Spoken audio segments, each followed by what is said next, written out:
তার আসসালামু আলাইকুম গাইস, আশা করি সবাই অনেক ভালো আছেন। আজকে ব্লগে আমি দেখাবো জামালপুর সদর উপজেলার দিকপাইতপুর শহরের গল্প কুটির, যেখানে একদম স্বল্প মূল্যে বিনা টিকিটে আপনারা আপনাদের ফ্যামিলি সহ আপনাদের পরিবার পরিজনদের নিয়ে ঘুরতে পারবেন।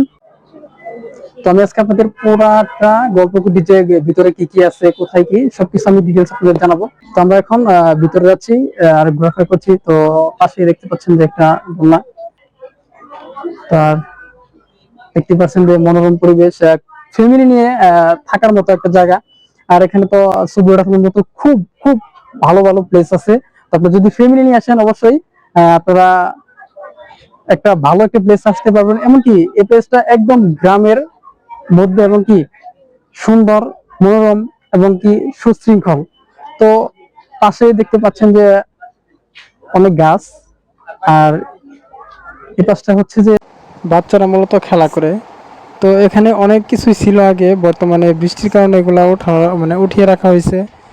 তো জায়গাটা আলহামদুলিল্লাহ ভালো, অনেক সুন্দর, আপনারা আসতে পারেন। এবং কি এখানে আসতে যেহেতু টিকিট লাগে না, খাবারের দামগুলো কিন্তু স্বল্প।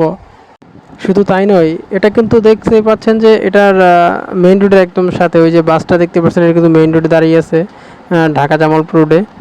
তো সব দিক দিয়ে আর কি এই রিসোর্টটা বিনামূল্যে টিকিট, খাবারের দাম স্বল্প মূল্য, তারপরে হচ্ছে যে রোডের পাশে, সব দিক দিয়েই খুব ভালো একটা প্লেস, খোলা আকাশের নিচে।